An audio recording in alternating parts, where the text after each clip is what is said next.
Salam əziz Xudad bağçılıq səhifəsinin dəyərli üzvləri, hər birinizi salamlayıram. Gününüz xeyirli uğurlu olsun. Allah hər kəsin bağına bərəkət versin. Bugünkü videomuz nə ilə bağlıdır? Ağacda forma almaq üçün nə etmək lazımdır? Ağacda forma almaq üçün uşaqlar, gördüyünüz soruşuruz Gibrilin 4 nəyə görə istifadə olunur? Yəni çərti budaq götürmək. Bax görürsünüz burada liderdir. Ağacda forma yoxdur. 3 dənə diknə qalxıb. Bunun yollarını deyirəm sizə. Necə forma almaq olur? Ya avtomatik buradan aktiv gözlərdən saxlayıb,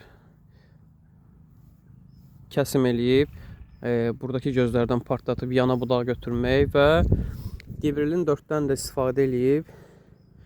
Bu yəni kəsimdən sonra forma üçündür.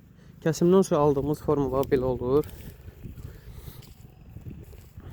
Görürsünüz burada. Kəsimdən sonra olanda yan budaqlar atır. Amma Gibrilin 4-dən istifadə eləyəndə, bax buradan aktiv gözlərdən çərtib istifadə eləyəndə, onun da istifadə vaxtı mart ayında olunur. Gibrilin 4-dən çərtib budaq götürəndə isə uşaqlar, bax belə olur.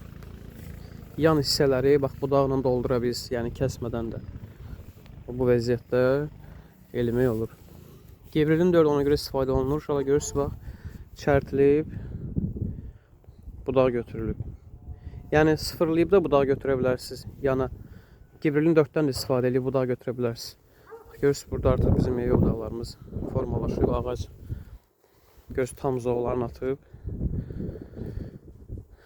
Kerbovkadan sonra video kimin qarşısına çıxırsa bəyənsin, paylaşsın, qayd eləsin. Allah birinizin bağına bərəkət versin inşallah. Görüşmək ümidiyle.